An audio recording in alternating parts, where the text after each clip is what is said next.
What is going on? I'm Celso Oliveira, and this is Section 128. This is Los Angeles. We are an LAFC podcast, and we are proud to say that we are going to the Club World Cup, baby. That is big news for us, and we're going to be discussing. Thank you so much for joining. It does not seem like our feed worked in our channel, so we'll be retweeting there. I apologize for that. We've been trying to make our premium subscription go through, but we're not having too much luck with that. But we appreciate you being here, joined once again by my super co-host, Eric Holstrom, straight from the middle of the country. We also have Katie Vasconcelos with us once again. Join us. Thank you for being here. And Fernando, here you are again, my friend, Fernando Carvajal. I said your name right last night. I was a little buzzed and forgot it. And I know you as Foot because you've been the Foot of America and whatever else you come with that. So thank you for joining once again. Yeah. Look, man, I know you're also an LAFC fan, so I'm going to ask you to kind of wear both hats, right? And the best of your ability. But I appreciate your critical insights on everything that you've talked about Caribbean America. Some of it proved to be true. But guys, let's start with you, Eric. I mean, like your video after that goal was more than I could ever imagine. It must have been really hard for you to be away from BMO Stadium, given the atmosphere and everything you've been through in your 6+ years as an LAFC fan. But talk to me about this game, man. How you feeling? And walk me through those emotions as you got through that freaking crazy ass game, buddy. Man, I mean, that game emotionally felt a lot like the 2022 final. I think it's the closest game emotionally to feel like that. And it's kind of crazy. It does this to us in big games. I don't know if big games just hit differently or what, but yeah, I mean, it was another game where we kind of rose like a phoenix from the ashes of the dead, that penalty went in, and the team played good, and we'll get into the tactics that changed up, but they didn't give up, and then they got that goal right at the end, and from there, they finished it out, and so it was amazing, and it couldn't have been a bigger prize. This game was more important, I think, than either of the finals we lost. Well, the Leon final would have resulted in the same thing, so short of that, like this is the next closest final. It really is. It felt like a final. It felt at times bigger than a final. You had FIFA there, and they made it look even more official. So that was this additional aspect of it. You saw on the player shirts. Apparently, our numbers are not good enough for them. We had to redo our numbers. It was kind of weird. But like, I just want to talk to you, Katie. I don't know if you got to go to this game. I know you're in San Diego, but walk me through the emotions. You've been with this team for a long time as a supporter. So what was it like to see the team overcome a tough time at home and come up with this big win for the supporters? Man, this is actually I was so bummed. I was literally so bummed to miss this game. But I was texting with my girlfriend who was sitting right next to the 3252. And she was like, it's so freaking loud in here. It has not been louder since that final. And it's not been as vibrant and crazy and just so full of passion and energy by both sides since the final. And it really broke my heart not to be there in person. And, but I was able to hear everything on the TV, hearing both sides chanting. It sounded like they were just going after each other, just trying to be louder than the other. And the 3252 really came out so hardcore. And I just want to make a point to say on this show that, man, did they show up as that extra player on this show, on that game. I have never seen them. I mean, I've seen them in almost every game, but they were there. They were present. They were pushing our team to the very end. And I feel like what they did helped push our team to that victory this time around. And I was so proud of them. And I was just so proud of the boys. This was an extraordinary event. And man, I'm just so happy for our team. And I'm sorry for America, but not really.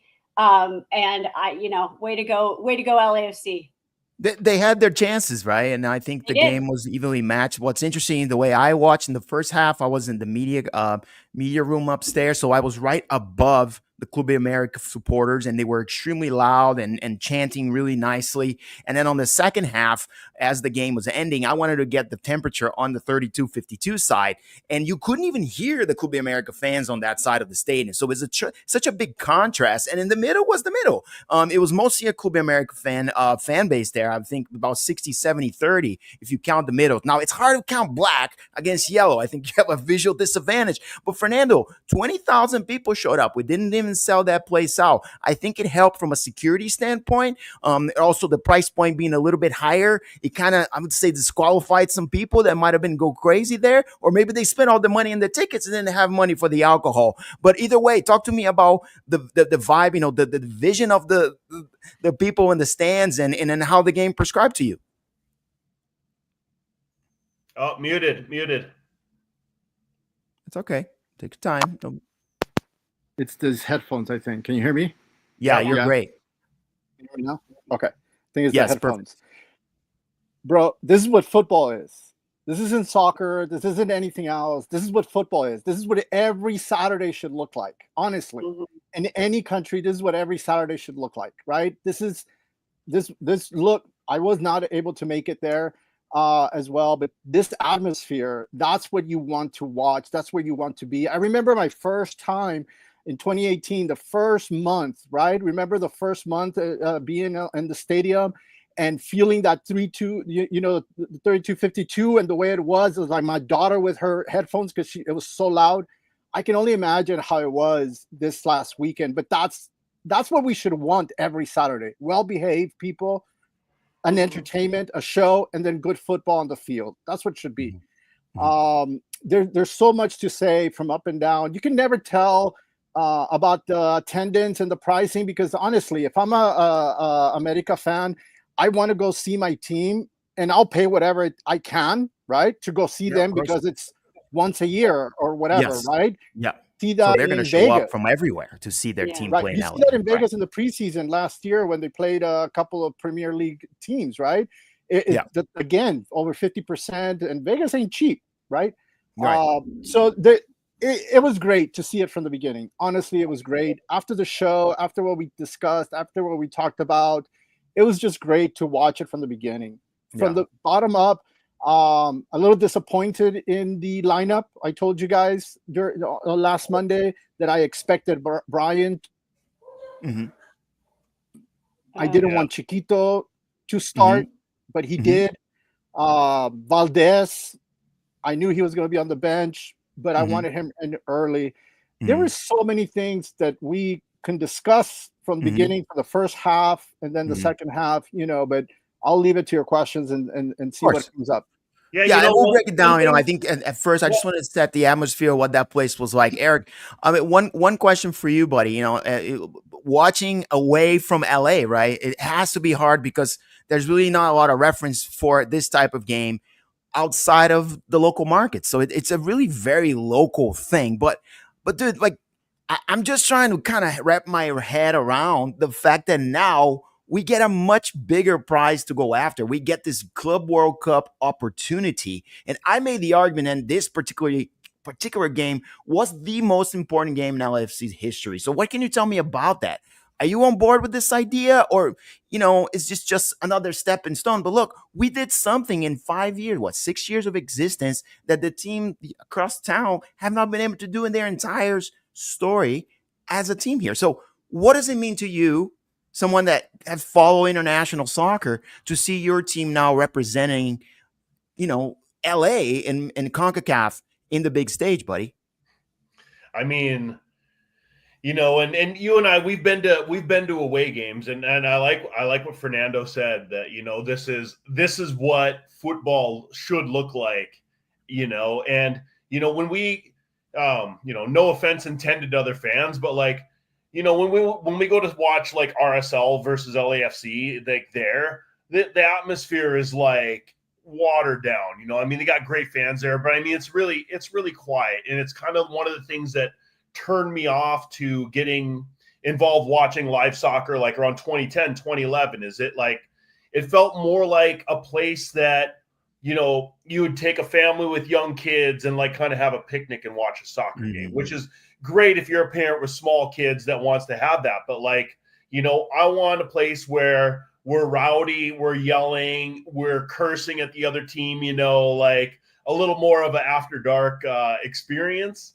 And this is something that I just feel in LAFC that I never really feel any other place here in the US. So having that opportunity to showcase kind of who we are as LAFC, and who we are as American soccer fans in a place that more people in the world are going to see it, and they can see the passion that we have. I mean, if any MLS team should be representing on a world stage, like LAFC is the team that should be doing it.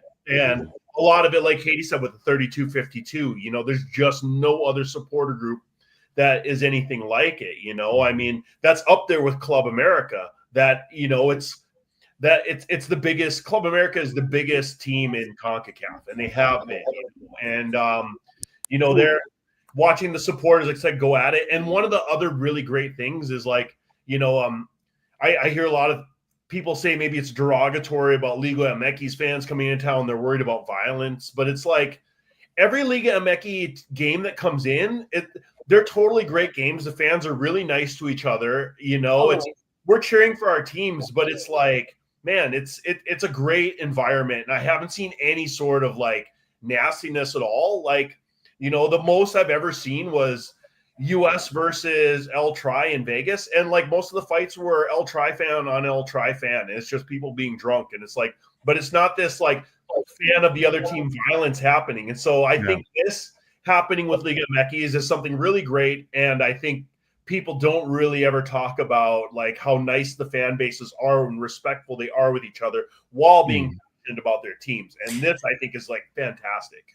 Yeah, and there was people wearing both shirts, like so you could tell people that were there representing one team, they might have represented the other before, and like there was a guy that caught some slack for like staying over to watch LAFC celebrate. You know what I mean? It is what it is, and I love that FIFA found this as a rivalry. LAFC has really played well against Liga MX team, probably one of the best teams to play against Liga MX. I think we have a 6-7 record, something very close, which tells you it's been balanced between the two leagues when LAFC shows up. It tells you something because we have the restrictions, and at times it doesn't even show, right? And I think that's a really, really big sign for us. Katie, tell me a little bit about the big guys in the back, the big figures, Giroud and Lloris. Like, I know Lloris has already kind of established himself as a person here, but what I'm seeing from Giroud now is actually really good. He's now the super sub, and with Frankie Amaya next to him, I think he kind of found something there, a little bit more of an engine next to him. So are we seeing enough of Giroud to maybe justify not letting him go now? I mean, we're on the hook for his salary, right? I would like for him to stay now that we're seeing some glimpses of big Giroud, right? There are some glimpses lately. I have seen him in the last few games, and definitely in this last game, he was serviced a lot more. And he got some fantastic touches on the ball. He did some flicks. And I could have sworn I saw a Chilena or something occur in the like ending. I don't even know, but none of them went in, obviously, but very good looks from him. I'm a pretty staunch, like get him off the field type of person. But he has had some good looks. Unfortunately, they just they haven't been translating into goals. But yeah, I can see why we would want to keep him in for these big games and to keep him as a super sub. That's fine for me. Definitely. I mean, if you want to go back to, is he worth all of the money? No, I mean, I don't think so. But I think for these games, he showed that he can produce. And with the right people giving him service, I think he can be very, very useful like he used to be. You know what? He was getting really good service, and I saw that, and it exposed what I thought was the biggest flaw with Club America, which was crossing the ball and exploiting them with the header, and Igor Jesus finds the goal. So that was definitely one of the things I noticed. And allowing these guys to come in the second half has given LAFC something that Fernando thought that we wouldn't have, which was, depth from the bench. Suddenly we have a lot of good guys coming in the second half. And if the team has held their own in the first half, and it was the case for the most part in this game, you have a chance if the team responds. And I felt Dolo subbed really well and got his team to a point where he became the aggressor at the end. Now, Fernando, you might disagree, but I thought, at the very same, it didn't look like it was the wrong, I would say, starting lineup, but maybe the wrong formation because LAFC was sitting back with 10. Jeremy Babis was a defender for the most part.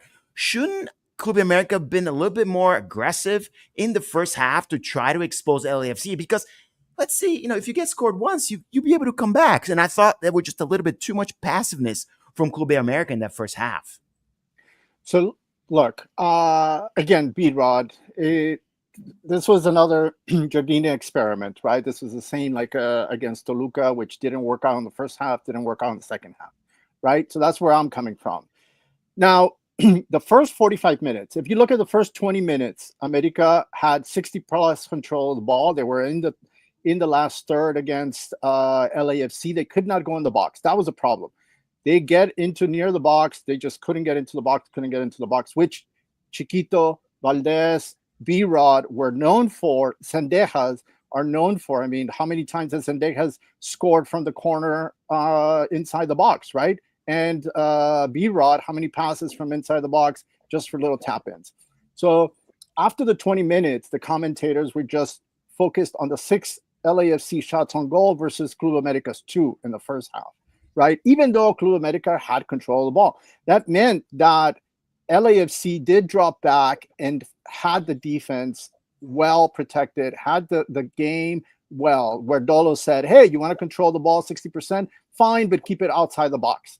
So Dolo comes out looking like a great tactician, right? Because he kept the 0-0. And then he becomes an even bigger, greater tactician at the 65th minute by putting Giroud in, who is the one that puts the goal in from a set piece, which I told you guys was America's Achilles, right? Mm-hmm. We just didn't think that LAFC had a good enough play for set balls. But a corner by LAFC, a corner by Cruz Azul, Toluca, a corner by Cruz Azul. Those 3 were Club America's hurt Club America at the end of the season.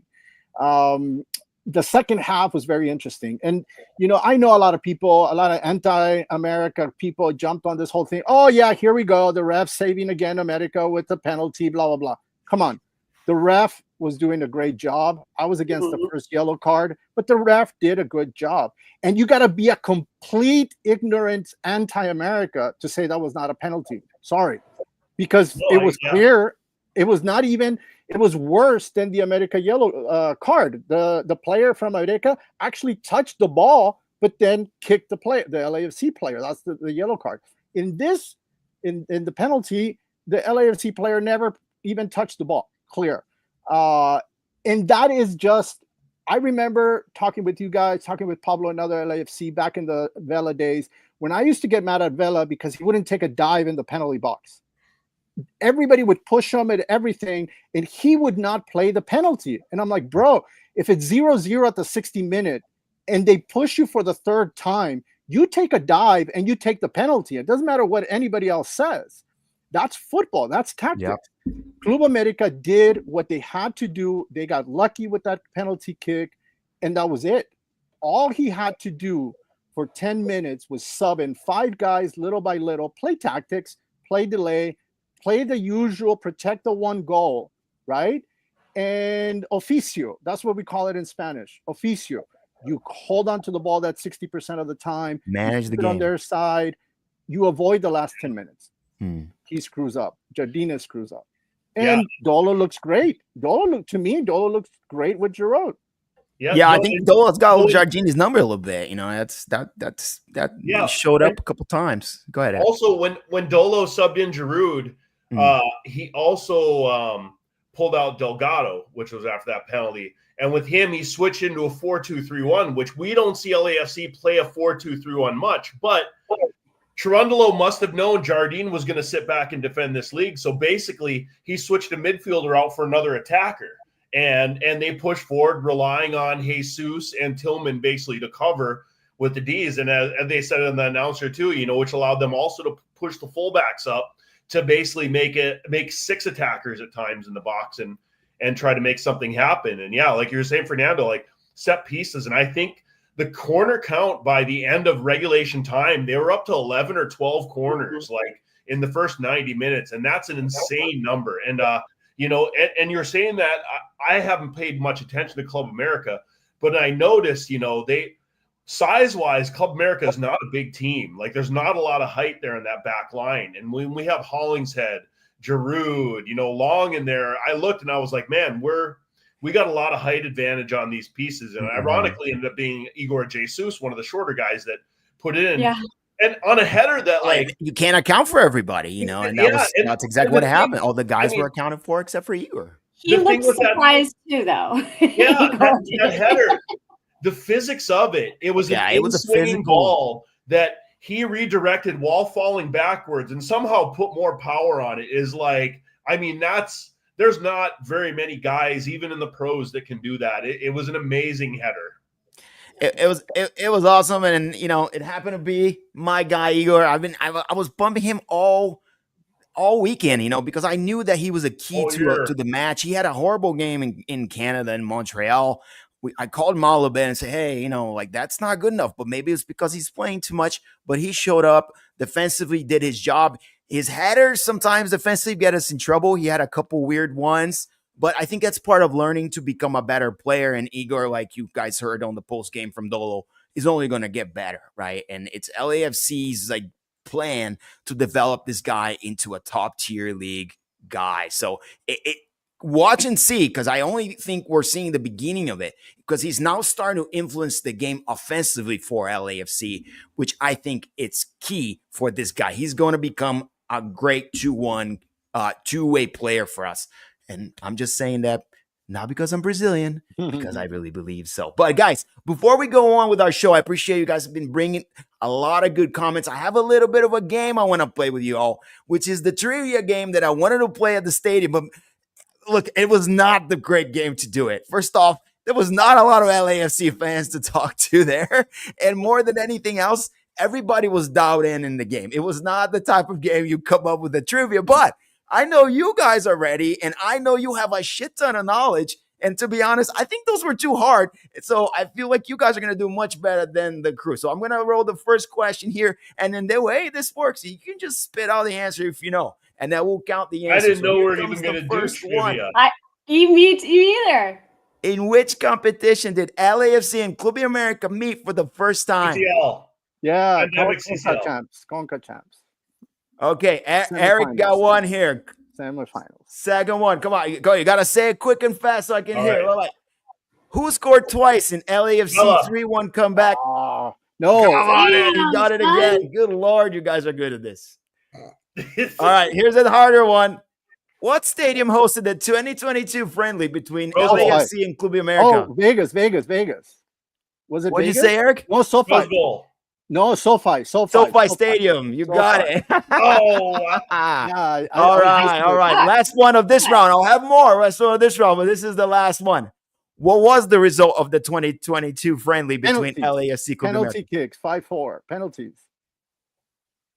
I think you got that, Eric. I couldn't hear it. Yeah, he got that. All right, 2-2. Come on, Katie. I'm waiting on you. Sucks so bad that I don't know any of these. I watched. All right. 2-2. Keep up, because the harder ones are coming, and no cheating. Don't be ChatGPTing the shit here, guys. We don't do that here. We don't do that here at all. Oh, look, everybody got people got the answers, man. Look, Sebas is on. This guy wants money. Find me on that stadium, boo. I'm ready to play. I'll have 10 questions for you.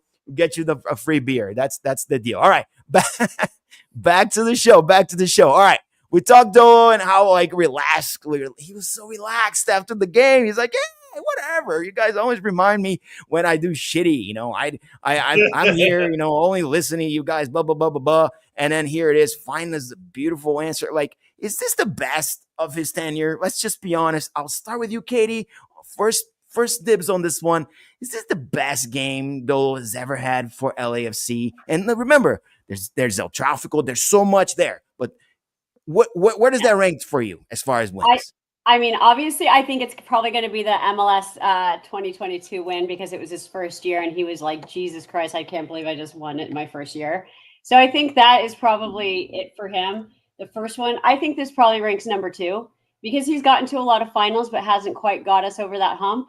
I think that he looked like he wanted to be like, after the game, because he, all the fans have been doubting him. He was really pumped. I have not seen him react like that after a game. So yeah, I would say that and he's got the pressure that this is his last year. He put them into the World Cup, Club World Cup. He is loving life right now, for sure. Build a statue. He's done something that they didn't think that he would do. He didn't even know he'd have an opportunity to do this. So now he's done it, and he is flying high. And his wife is like, fuck off. Look at my husband now, bitches. Maybe he thinks MLS is too boring, right? Because, like, do you see his reaction? He ran the whole field to celebrate something meaningful, Eric. Yeah. No, I think for me, I would put this as probably his best from a coaching standpoint. This was his best victory. I think the 2022 obviously was special in his first year, but I think if you look at and that Philadelphia team was a very respectable team. It was Curtin's. Oh, hey, there's a young. It was one of Curtin's best years. They tied us at Supporter Shield, but at the end of the day, we had Gareth Bale come in. We had a very stacked roster. I think what he faced going against Club America is a team that I think on paper is better than LAFC. And so Cherundolo really had to rely more on tactics to come up with a result on this game. And I think, it was interesting because as we talked earlier in the season, and we would complain about LAFC's attack, basically only getting to advance down the sidelines and requiring hero ball to make something happen. I feel like that kind of got flipped. And the way that, America's attack was very similar to how LAFC's attack used to look, albeit with more possession. But the areas they were allowed in is the same areas other teams would kind of choke us into, and then we couldn't really make anything happen. It would come down to trying to cross, but we'd have no crossing targets. And, somebody had to play a hero ball, which in this case ended up being like Brian Rodriguez making something basically out of not much. Mm-hmm. And, and so I kind of see how Steve Cherundolo kind of flipped that around a little bit and managed that. And I thought the first half was played as perfect as it can be. And I think against a team like Flamengo, if we can play a half like we did against America, we'll have a shot at getting a result against Flamengo. But I mean, it was a near perfect coaching game, and for him to win that game, it had to be. And so to me, this was his best. Yeah. Now, you've addressed the coaching already, Fernando. So my question, too, is about Denis Bouanga. And this question was asked during the press conference. So I'm actually curious to hear your thought. Where does Denis Bouanga already is in comparison to Carlos Vela, right? And was this the moment that he really kind of overcame him and became our most important player? And I'll probably get slack for this, too. I got a lot of slack from not putting him in MLS's Mount Rushmore. But this is a guy that has gone here and gotten us in final after final, title after title, decisive goal after decisive goal. I can't ignore that. He is by far the best MLS player there is. And we're not talking about how important he's been to us. Where do you rank him in LAFC's history? And did he already overcome Carlitos? And I know this is a hard one for you because of your roots, right? And the fact that you've seen this club grow under Vela.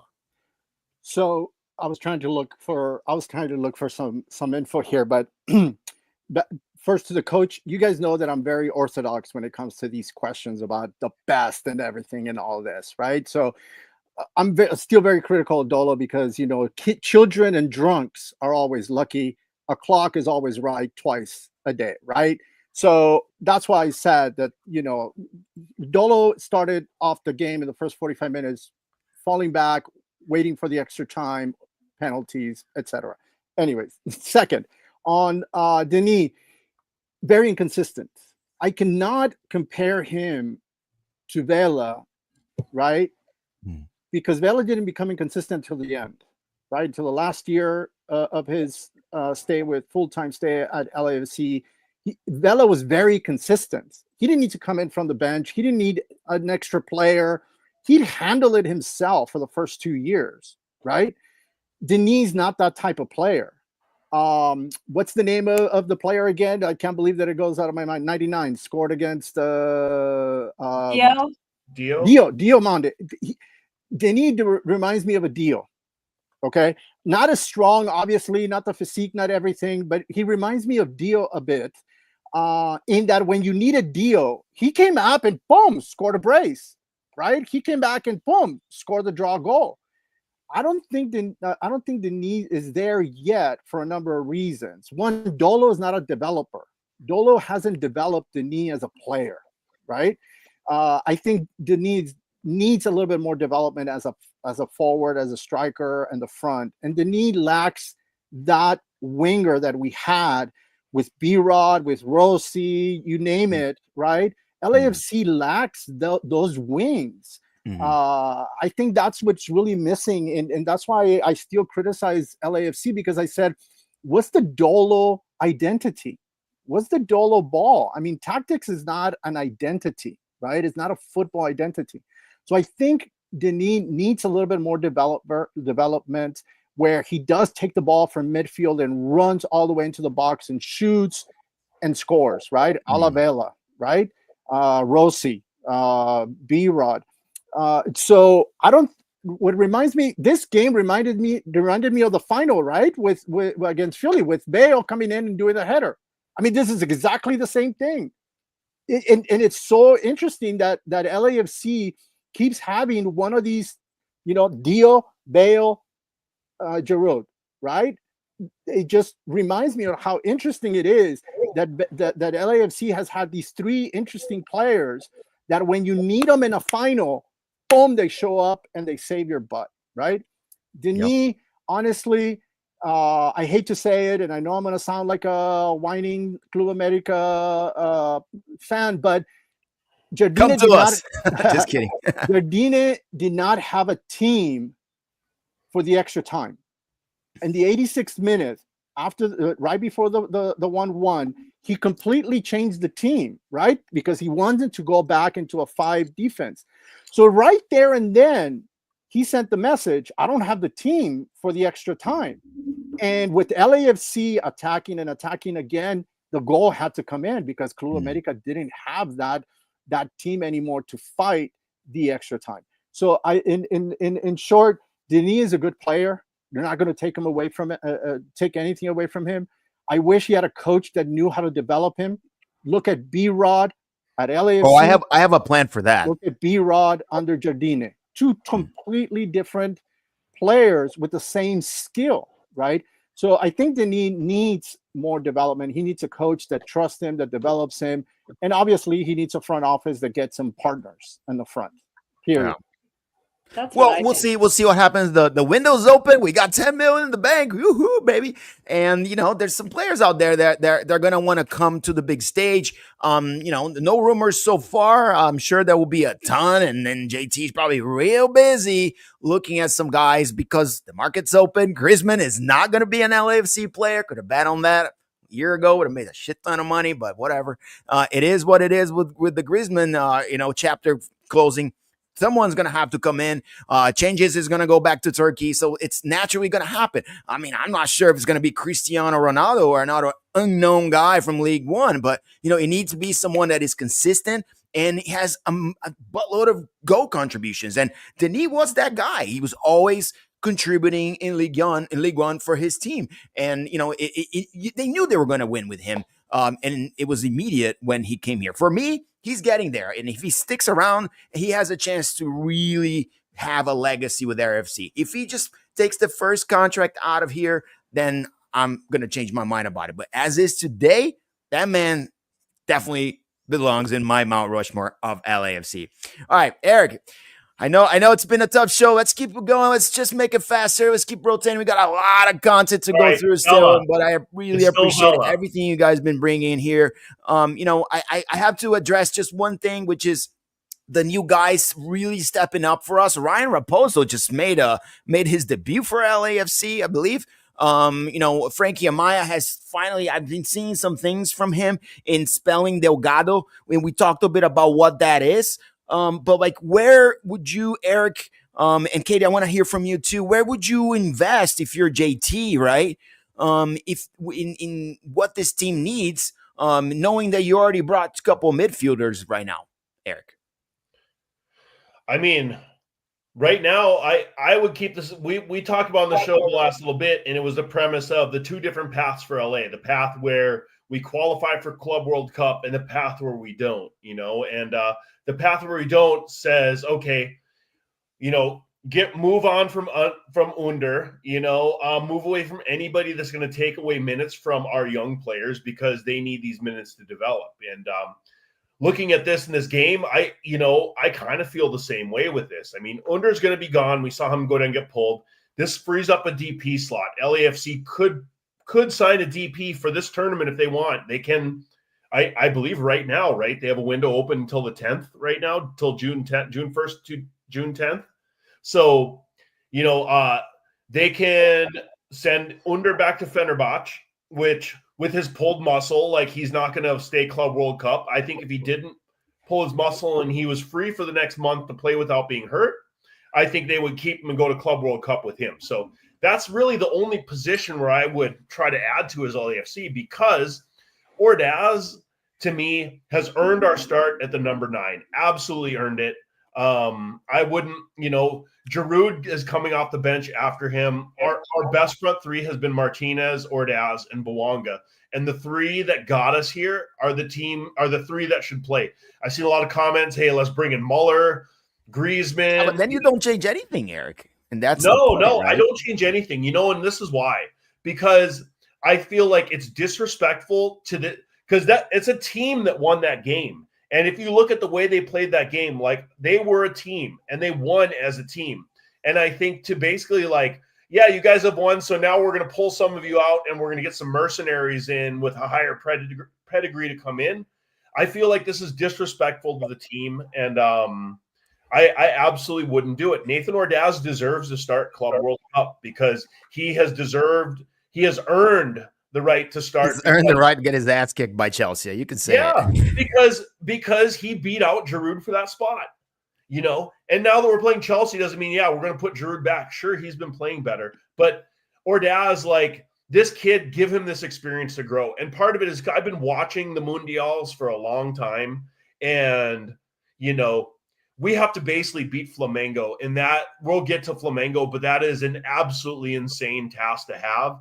And I think like, oh yeah, a Muller and a Griezmann is going to get us past Flamengo. Like it moves the needle a tiny bit, but not enough that it risks like basically like fucking up the whole locker room vibe because you pulled some of your academy guys that got us here to put in these other guys. So I think we roll with who we got. These guys earned it. Let them reap their reward now. And in Ordaz, he's only going to get better and improve from this. He's a zero cap hit. Like he needs to be our starter next season unless he gets a great offer to move to Europe somewhere. Yeah, I would love to see someone that can play Tillman's position because his contract's up in the end of the year. Katie, anyone that you think can needs to be spelled or like any players you really like out there? What do you see happening with LAFC? Other expiring contracts under, of course, Marlon at the end of the month. We don't know what's going to happen to him. Club option for 2 years. But where do you see JT kind of making his magic from this point forward? Well, I love what Eric says, and I think it's like just the sweetest, of course. And that's. I just don't know that we have what we need to be able to compete with the teams that we're going to be going against. I want to be able to get past. I want to be able to compete, and I think that Ordaz has shown that he is the starter. But do I think that we need to add a little bit more oomph to it? Yeah. And I don't think that we need to get a gigantic name like, the people that cost crazy amounts. But like I was saying in the chat earlier, I think we could get some really decent Ligue 1, Ligue 2 or whatever, and get some other, players where Denny came from and other strong players that can just terrorize and maybe strengthen our back line, but with a center back I think Segura did a great job. I think Long did a great job, but I think that we need some more option, I think, back there. But I think if we look at where we need the team to improve is the attacking third. Yeah. So I think that making some moves with that. I don't think we need to get rid of necessarily anybody. If let's say, what's his name is not hitting our cap or whatever, we can add on him. We don't need to get rid of him. And if Right. Under is leaving, that's great. He's gone. Let's add some more attacking. Yeah, the fact that he didn't play 1 minute in this Copa America game and was I saw at the end of practice he was kind of just on the side. I think he's just no longer on the plans of anything you want to add, Fernando, about you're a Liga MX connoisseur. So what are the players that LAFC could potentially spend some money on? Guys that may be looking for some playing time. I think someone made the comment in the chat earlier that, whoever the LAFC gets for the World Cup, they're going to have to stay the rest of the season. So it's not so much that, it's not like the other leagues where all these other leagues and teams are getting, loaners or whatever for the World Cup, and that's it, right? Because they're on the break until August. That's really bad for LAFC, because whoever they get for this high intensity tournament, for these high intensity games, needs to be good enough to last another 17 games, right? Because we're not even at the half of the MLS. Yeah, these are decisions that are going to go beyond the 3 games that we're going to play here. Yes. Right. So, for me, it goes back to, it's very problematic to see, I said in the chat, it's very problematic that Dolo's still there. It's problematic that he's still there for the World Cup, and it's problematic that he's there for the second half, because no major player is going to agree to come to the MLS not knowing who his coach is going to be next year. And nobody's going to risk coming here and then having to be shipped out by the new coach because the new coach has an idea about football and this player doesn't fit. That happens a lot in Europe with the Mexican players. This is AC Milan right now, has us on the freaking tightrope with Santi Jimenez, right? So I think, like Katie said, on the cheap, you got $9 million to go after some Liga MX guys that you're going to use the rest of the season, or go after the internal market and bring up some good guy. I mean, somebody mentioned Chicho and everything. I mean, that would be brilliant, but they're not going to let Chicho go anytime soon, right? So it's someone that is. I don't think he wants to come. Right. It's someone that's in between, not getting in the way of the youth, like Eric said, and someone that's good enough to last through the rest of the season, that's going to take into the playoffs, because you're number 6 right now. That's another thing that you're 2 games down on the season, but you're number 6, and you're going to need 2-3 players to get you over that July hump and start working those numbers up in September. And $9 million, technically $9 million is a very nice wallet for JT at that level. Europe, forget it. That's 1 player if you're lucky. Yeah. The other thing is the players will see none of that money. Go ahead, Eric. Let me mention too, like something that Fernando's reminded me of. Every year under Dolo, I think except for 22, we've kind of went into a funk in the depth of the summer. Like, even a couple years ago, we were ahead. We had like 4 games in hand, and when we went through our like July, August, September stretch, like we really have trouble finding points in that stretch. Like, and we've done this the last 3 years in a row. So that's just a thought.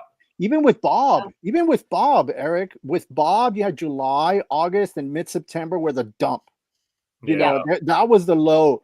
That's when they lost points. Remember the great Shield? We could have even been a lot better if it hadn't been for August. Summer slump, always man. the slump. Summer slump. Well, guys, hold on a second, because it's time for one more question of a second part of our trivia. So hopefully you guys are ready. The questions are gonna get harder, right? So maybe we'll give someone an advantage. I'm sorry. Wait, what was Katie's question? Katie, what was your question? Honestly, these guys are eating all the easy questions, man. Like, come on, you're gonna come through on this. I wish I had a buzzer so I could give the right answer. So like, come on. So I'm gonna choose a middle question here for y'all because I love this one since he came up on our conversations. Here we go. What formation did Bob Bradley primarily use in the 2020 4-3-3. Katie, were you gonna? Did you raise your hand? What did you want to say, Katie? What is the formation? 4-3-3. Yeah, she got it. 4-3-3. 4-3-3. Yes, she's on the board. Just blurb it out, man. Just blurb it out. Don't raise your hand. All right. This is a good one. Okay, this is easy though. You guys will know it. Who scored LAFC's winning goal in the 60th minute of this year's friendly? Which friendly? America? We had a bunch. No, Ordaz. 2025 friendly. Oh, against Kubi America. Every question is about Kubi America. Wasn't Ordaz? Nathan Ordaz. It was there. My bad. Every question here is about this. Nathan Ordaz was it? Oh man, this one's hard. Who provided the assist on LAFC's third goal in the 2020 CCL semifinal win over Kubi America? Rossi. No. It wasn't Rossi. It was a Vela game. It was a Vela score. Blessing. Oh no, Vela didn't get the. It's not Rossi. He didn't get the third goal. What was the goalie's name? What was the goalie's name? Oh, I do not remember his name. Oh, so it's not him. All right, I'm gonna let the. Oh, we got a winner! Boo! Oh, I said Blessing. I said that. You did? Oh, she's back. Katie's back. I didn't hear her, but I believe her. She said it. Latif, come on. She got it. This is great. Look at this. Almost in. Wild card, nobody. Okay. I got one more question. We're going to do it at the end. I appreciate you guys playing. This is a lot of fun. I'm going to do this. So Katie had a question. Katie, also. Oh, Katie had the question about Bogusz. He can't. Go ahead. Back to your original program. Go ahead, Katie. So sorry. So part of the questions that I think a lot of us are having is, can we bring players in like Bogusz? Are we allowed to would have to sell him to us, correct? And they're not going to do that. They just bought him for 12 million. So no. Chris is rolling. Why would they do that? So it's probably not going to happen. It's probably going to be another unknown Bogusz type guy, and and someone that could become a contributor beyond. Oldenholm, has been hurt, so they brought in Raposo and in Amaya, and that's worked out for us. Like these domestic guys know the league; they can do it. Now, I don't think JT is the kind of guy that is going to alter his plans too much for this Club World Cup. He's going to want to show up. He's not going to want to get steamrolled or anything. I'm concerned. I think Seattle might just play dumb and get shit housed in every game, given everything that they've been saying about the monies.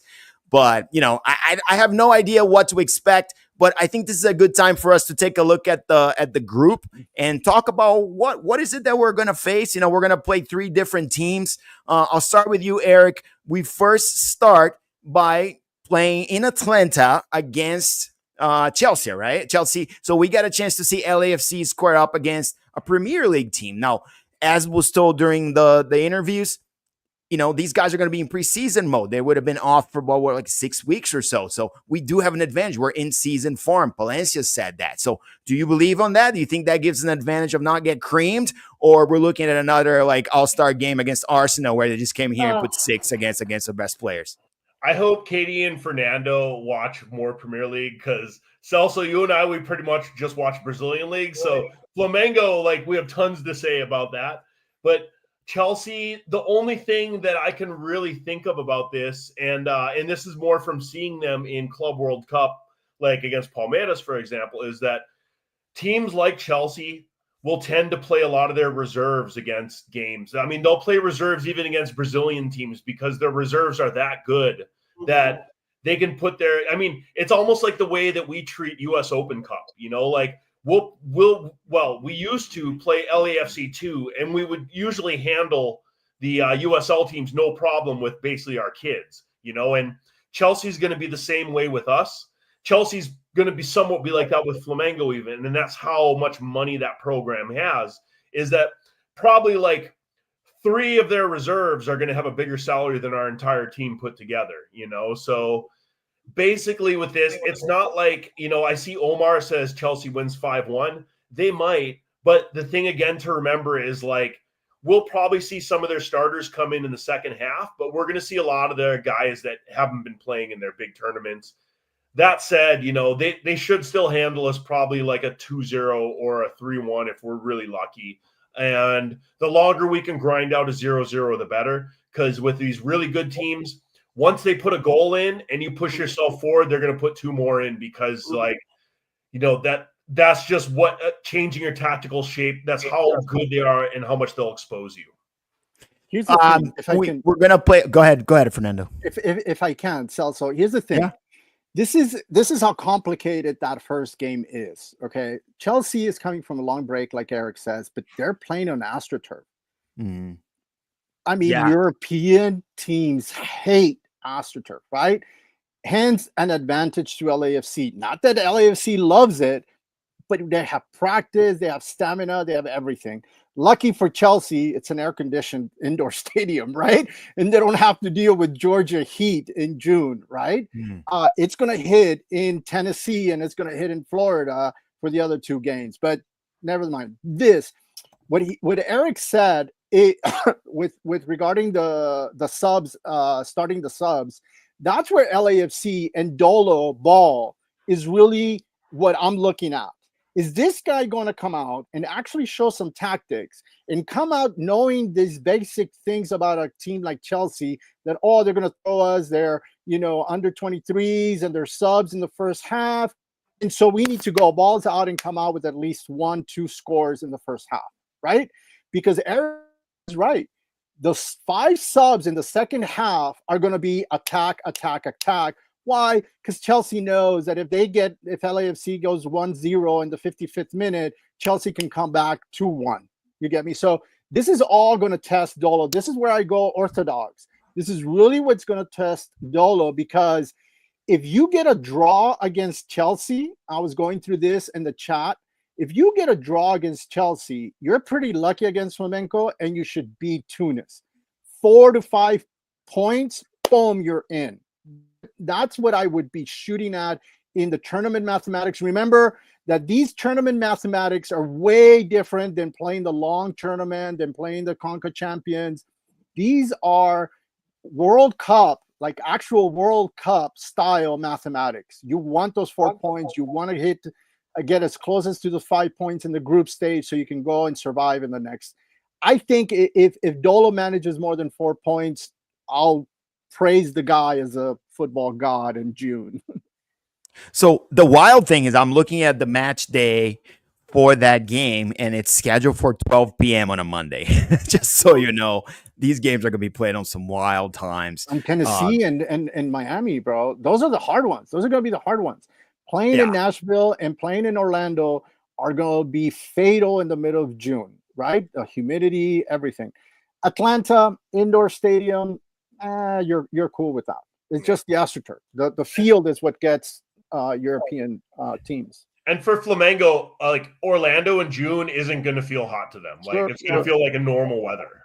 Mm-hmm. So it makes that Chelsea Flamengo game that more interesting, right? No, I think I was going to say the Tunisian game on Friday at 5 p.m. in Nashville is going to be really interesting because, first off, the Middle East has excellent football these days, and the middle core of player there, you can make the argument that is a little bit superior to the middle core MLS player. I don't know anything about the Tunisian league, but these guys won it, right? They're the best of the Tunisian league coming out. Excuse me, Africa. I think. Sorry Africa. about that. They're in Africa. Yeah, Africa. Well, you know, at the end of the day, you know, they are the best of that continent and the best of that region, and we have to deal with that. And, you know, it's like when Seattle played Al Ali, the Egyptian team, and they got destroyed, right? Like Al Ali is that a first good game team. of the December version of this. So, I don't sell those guys short. They might come in ready to go, and they probably think the same thing. We can beat LAFC. For me, Saudi teams are at the next level. I don't know what you know than Tunis, for example, just because league has a much bigger market and much bigger players in experience wise. Correct. Tunis is going to be interesting because they have fast players, right? They have big, bulky, tall players. That's a whole different scenario right there for an MLS team. Imagine playing on Nigeria. When Mexico plays Nigeria, right? It's horrible. So the advantage Tunis has is the height and the speed for sure, which LAFC still lacks. Yeah, and the thing too, I think a lot of us here we don't pay a lot of attention to AFCOM teams, but like, man, that region is a tough region and it produces some serious talent. And I think the physicality of that league may even be more physical than the South American League. Like, it's a very physical place to play, and you get some physical specimens out there. And so we're not looking at how these teams are reinforcing, Eric. We're paying attention to LAFC and Club America solely, but tell me which MLS fan is actually looking at the way these Arab teams are reinforcing themselves. Is Flamenco going to pull any last-minute reinforcements this coming week? We're not looking at that. So I think that makes it even worse for Dolo and JT. The Brazilian teams that have qualified, they've been reinforcing for the last 4 months for this tournament. Like, they've all known this was coming, and but I just, my last point on Tunis is that, I know we look at that's the most winnable game, but even that, it's not like a super winnable game. Like, they're going to be a tough opponent, we're basically even or underdogs in every single game we're going to play in this tournament. We lost to Houston, right? Sorry, go ahead. We lost to Houston. So yeah, no, it could happen. We move away from think if we don't come fully prepared and restocked. Yeah, you got a tough AFCON team coming in here and giving it to us. So I think that's going to be a great game, great test for us. How do we measure up? I think this is really a measuring stick. Like, where are we as a league? Like, we don't want to get out of here just losing every game as a league. We want to be able to show up and say, hey, we can compete with some of these other leagues. We've been playing. We're in mid-season form. You're not. So I hope to see some good games, and I think LAFC gives us the best chance. You can see that all the teams that are represented, massive teams. That Group A, Eric, that's going to be fun. Palmeiras in there with Inter Miami. Hopefully you can get to see them or not. I think that's going to be a fun game to watch. Botafogo in Group B going to Seattle. I think that's all fun. That's the group of death right there. That is a group of death because you got two Euros, and then top Euro teams, and then the Sounders. They host every game at Lumen, but they have a bunch of unmotivated guys that feel like they should be getting paid. So I have a feeling they might not show up at all, and it's going to look real bad for us. They have to work on the money issue so that the players do their best, because you don't want to say that they just didn't, right? That will look really bad for the league in the world stage. You're going to get to see Griezmann in an official game in the U.S. There you go. Carlos will probably be there, our ambassador that was not there, by the way. Right, unbelievable. Right. You get an ambassador. Right. For whatever that means, and he's not there in the club's biggest moment, which tells me that this ambassador stuff was not really true, was it? Celso, really quick. I don't know if the three of you are paying attention to the chat, but somebody just uploaded the tweets about Tigres being interested in Denis in Boanga.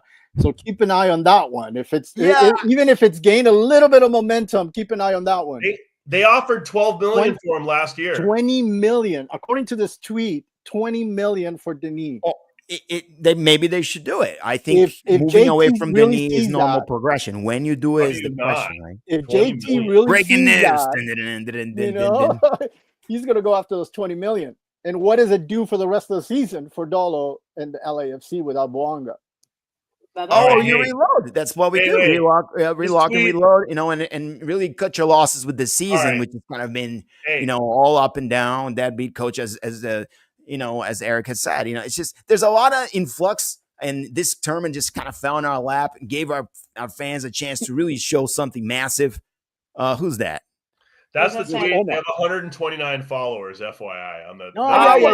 It's hot stuff. You heard it from someone, and now right. And thanks to Omar. Thanks to Omar for cheating and putting that on the. Way to go, Omar. Way to go, Omar. Thank you so much. It's that measuring contest. And remember, keep in mind. I mean, it's a little bit credible because Gignac is on the way out, and Tigres. Tigres has a new coach that needs to be rebuilt. So it has a little bit of credibility because Tigres would shop at MLS first. So they made a big offer for him last offseason as well. Well, guys, 5950, we're out of time. Unfortunately, it's been so much fun. But before we go, I actually have one last question for everybody. This one's going to be a little hard, and there's two different answers that you can get this one right. These guys are probably all over ChatGPT getting it, but here we go. Last one. Which LAFC player missed his penalty in the 2022 shootout at SoFi? Vela. No. Bale. There's two answers. Bale didn't take his. No, the very. Oh, I know. The guy that got shipped off to Saudi Arabia. What's his name? You can't see your 6, your 9. Rossi? No, Rossi. No, the guy that left immediately after. Who went I don't first? remember It his was name. the very first kicker. The very first kicker missed. What's his? The chat's not giving it away. There's two of them. They're both gone. Ooh, let's see. I'm going to go through the whole thing. Latif, Rossi. Went to Saudi Arabia. God dang it. It wasn't Chicho, was it? No, No, not no, Cifuentes. It wasn't Bella. Oh, here's one. Who's the other? Oh, Sifu. yeah. Who's the other? Teo. It was Teo. Yes, Omar. No. No. Teo missed in the finals. I'm talking about the shootout at SoFi, and that was Mamadou Fall, number 5, in my back of my wall. But yeah, Jose Cifuentes missed it too. That was the other penalty that he totally missed it. So those were the two players that missed that penalty on that. What was Leagues Cup? Can you believe it? We were playing Leagues Cup in SoFi a few years ago. Now we're going to the Katie's tournament. In I thought you were Atlanta. talking about the MLS finals. Anyways, I'm going to have a lot of these because this was great fun. Next week, we'll do one with SKC. The official winner for this one's going to be Eric because I think he got 3. Katie and Fernando ended up with 2, right? I got 3. Wait, you got 3. Oh, he's got a tie. It's a tie. I got the third one. It's a 50-50 tie. I'm out of questions, unfortunately. So, we're going to have to do this one next week. But guys, it's been fun. We really appreciate it, Fernando, and everybody that tuned in. We're going to try again to keep our show and get our show on X. We have to sign up for premium apparently, and I did so this morning, hoping that it would get in there, but it didn't. But we'll keep trying. If not, it's in my feed with a retweet there, so you guys can watch it on X. But we're going to be here every week at 6 p.m. talking LAFC. Next week, we have a home game against Sporting Kansas City, which Doe's preparing for. And it's all he has time for, according to his answer to the journalist. Yes. What a character, man. Yeah. But yeah, shout out to the guys that also think drinking coffee in the sideline is weird because that was the worst moment of this entire journey. No, the one where he fell asleep. The one where he fell asleep during the game. I don't understand why I know everybody forgot about that one. He was asleep in the game. They all drink the coffee there, man. So it is what it is. Thanks, guys. We appreciate it. We'll see you next week. Game prep involves watching their highlights and laughing at them. Oh my God. I mean, I hope we just play a bunch of kids there and it's going to be Smolyakov, Marlon, and all these guys, and LFC is still going to win 3-0. So that's my prediction, and glad we covered this game, guys. So we'll see you next Monday. Bye. Bye, everybody.